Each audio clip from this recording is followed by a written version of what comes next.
Continuing my tour in the Nuwara province tea processing centers of Sri Lanka in my Ceylon tea visits and revival series, I reached one of the best tea plantations of Sri Lanka in the yesteryears called Aislaby. The Nuwara planting district experiences a very peculiar type of climatic condition within a particular year. During the southwest monsoon, July to September, the winds blow across the Indian Ocean, which picks up moisture during the 3,000-mile journey to Sri Lanka. As the warm and moist air arises into cool mountains, air condensation occurs, resulting in heavy rainfall on the western part of the island. The Nuwara region, which is on the east side, receives very little rain but lots of sunshine. This makes many tea plantations extremely dry, but the quality of leaves sent to the factory improves dramatically.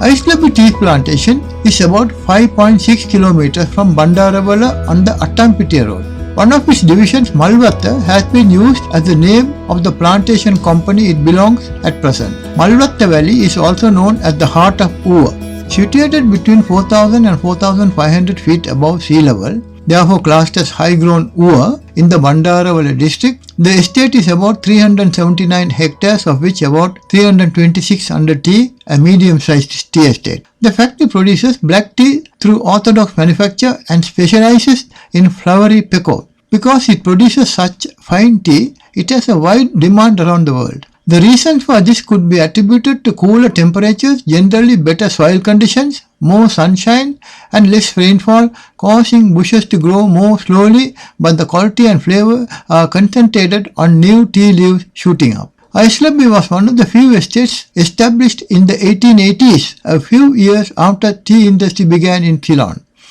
The entire plantation once belonged to Mr. M.C. Bostock before it was taken over by the estate in the 1970s. A portion of the plantation, 50 acres or 21 hectares, and the manager's bungalow was given to Mr. Bostock as a private property. Aislaby produces some of the finest teas in the Nuwara Highlands and even fetched some record prices at the Colombo Tea Auctions. The factory's performance is considered one of the best for several decades. I have heard several stories of this property as one of the highest yielding estates in the tea industry of Sri Lanka. Of particular interest is the fact that in the mid-1980s, 3 estates set records, i.e. Pedro in Nuwara Eliya for the highest tea price, Hapugastenne in Ratnapura for the highest yield per hectare, and Aislaby for the lowest cost of production. These estates were being managed under the State Plantations Corporation with the late Mr. Ranjan Wijeratne as chairman. Managers of 3 of the 3 estates were rewarded with a trip to China. Unfortunately, Mr. Hettiarachci of Aislaby died under tragic circumstances an year after his return from his trip to China. This factory still preserves most of the machinery it had acquired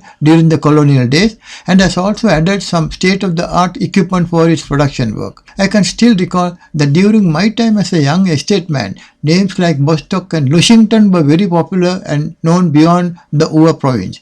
They were famous not merely as planters but more so for the excellence in estate management and social work. I heard stories that this was one of those rare estates where its employees did not have to go into town to purchase their daily needs like provisions, clothes and even liquor. The estate had its own licensed liquor bar. All these facilities were provided, attributed to the generosity of the owner himself. Some old folks still remember the good old days under such a fine personality. Mr. Bostock built a seat at a place from where a panoramic view could be enjoyed. It is an ideal spot for mind relaxation through its cool breeze, cleanest air one could expect, and an eyeful of nature's gift to mankind. It is a place one could forget her mental stress and worries. I made a quick visit to see Bostock's seat. I could imagine how Mr. Bostock must have enjoyed beauty of the surrounding from this seat long ago. The seat was a little cracked but still looked good.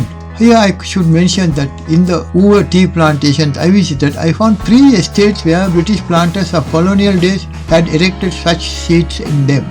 They are Lipton seat at Dambatena, Pilkington's hut at Punagala and Bostock seat here at Aislaby, though there may be many more which I am not aware of.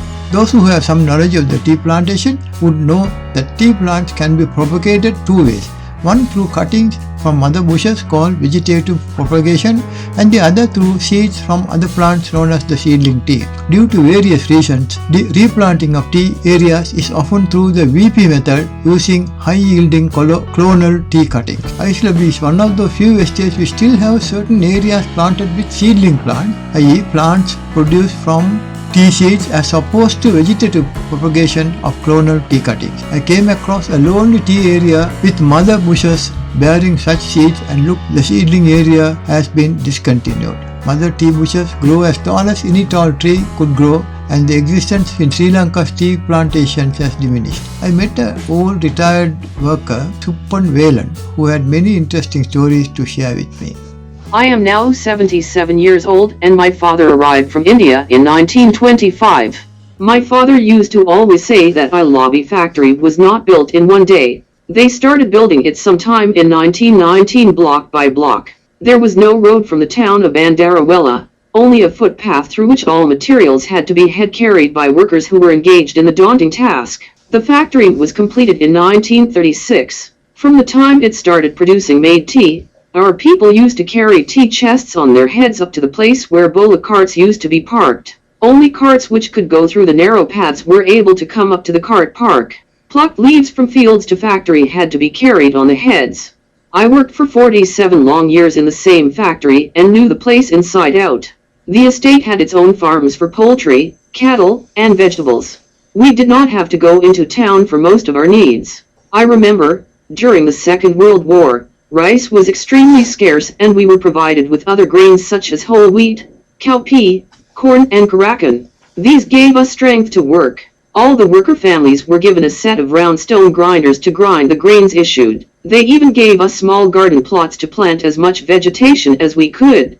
There was a time when our Dorothy, referring to Mr. Bostock, got down dry fish to be used as manure for tea bushes. Asked whether he could remember any unusual events, Velan said, unusual things happened once soon after the estate was nationalized in 1977 and again during an insurgency in the 1987-88 period. He hesitated for a while and continued.